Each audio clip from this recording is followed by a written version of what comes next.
The key rules on seller financing. I love seller financing. My two best deals are seller financed to me right now. About to be my third. The house I'm living in, seller financed, and it is just a beautiful way to buy a home. The mortgage company doesn't even need to know who you are. Yep.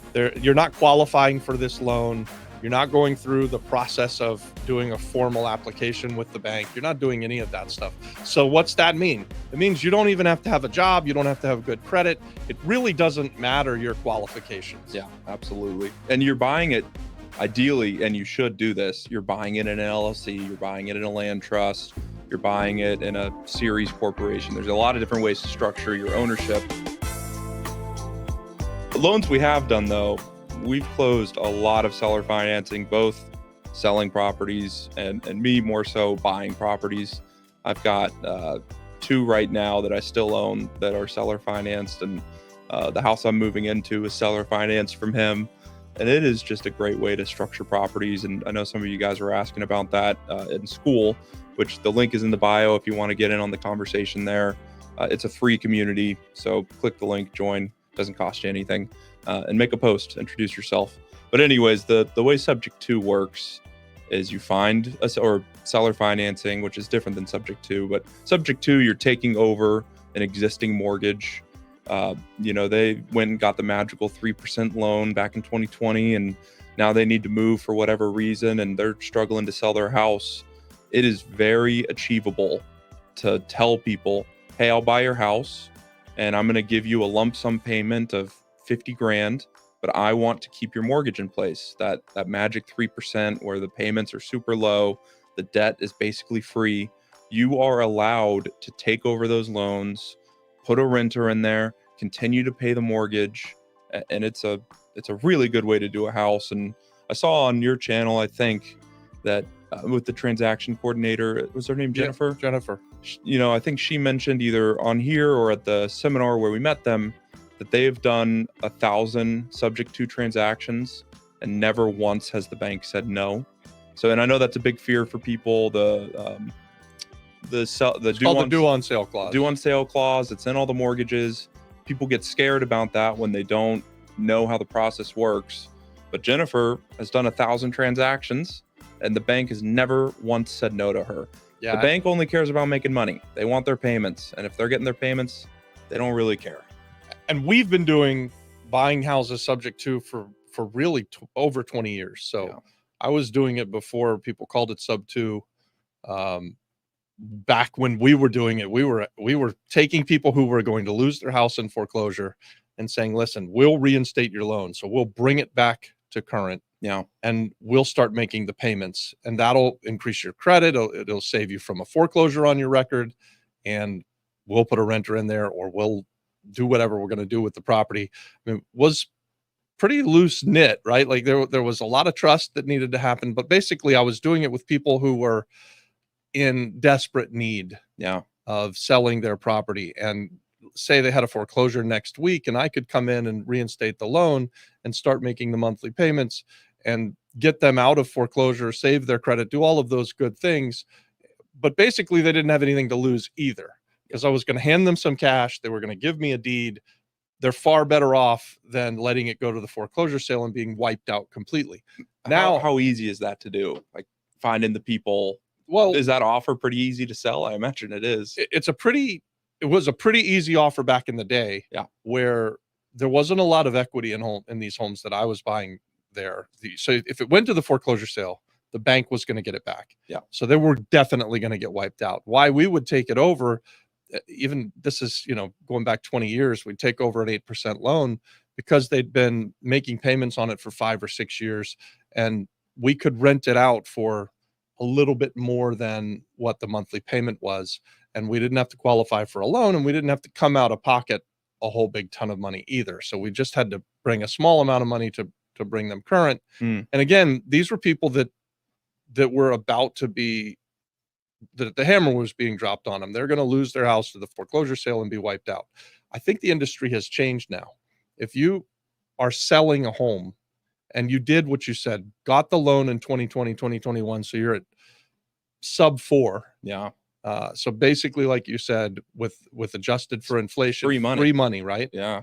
And the new buyer's going to come in and have to start a new loan, pay all of the costs, give you some money, pay your realtor. Yeah. You're better off as a seller. I'm better off as a seller who's got that kind of loan. One, either just stay in the house, don't sell, and keep it. Or let's say I've got to move out of state. I can sell the house subject to my loan. I'm going to get more money at the closing table. Very often, I think you could do that without hiring a realtor, without having to pay those costs. So you could save on a lot of those transaction costs. And so for us, the buyer, we come in and we take over a loan that's in good standing. They're not behind on the mortgage. And we get this 3% money, this magical money, the free money that you're talking about. Yeah. And the person gets a bigger piece of cash, right? A lot of times I see people buying things subject to where there's no equity at all. And the property's worth 300 and they owe 300. And so in order for that seller to sell the property, they'd have to actually come to the table with cash. Yeah.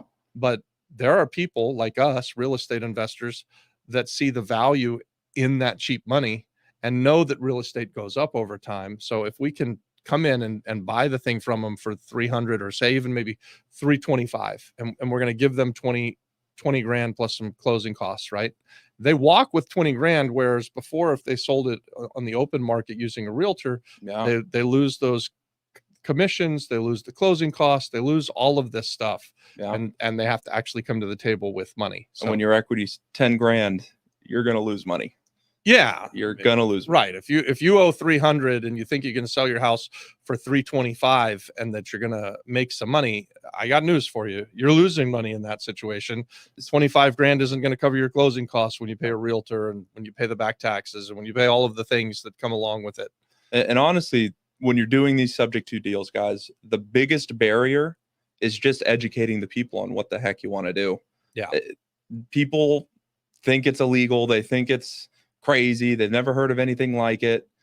But if you can educate them and just talk to them about, hey, you're going to get a check. I'm just going to keep your mortgage. And there's different ways to structure it depending on liability and things like that you don't really need to get into with them. But if you can educate them and they have no equity, it is such an easy sell after they understand that it is legal, it is allowed. They're going to make money in other ways they wouldn't. So it's like, and then how hard is it to sell someone on, I will give you money that you wouldn't get anyways?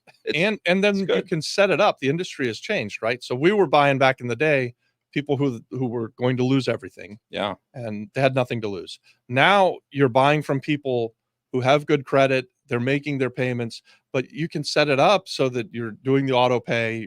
They're able to see it each month that you've paid. Yep. You can set it up so that if you don't make the payment, it can be an automatic default back to them. I mean, you can set things up in a way that keeps it super safe for the person who's selling you the house. And what's cool about our school community is that we have experts inside of the school community that are far better at this than maybe McKenna and I are. For instance, Jennifer, the person who we just did the video on just last week, I think it dropped. She's a transaction coordinator and has done thousands of these things. The mortgage company doesn't even need to know who you are. Yep. You're not qualifying for this loan. You're not going through the process of doing a formal application with the bank. You're not doing any of that stuff. So what's that mean? It means you don't even have to have a job. You don't have to have good credit. It really doesn't matter your qualifications. Yeah, absolutely. And you're buying it ideally, and you should do this. You're buying it in an LLC. You're buying it in a land trust.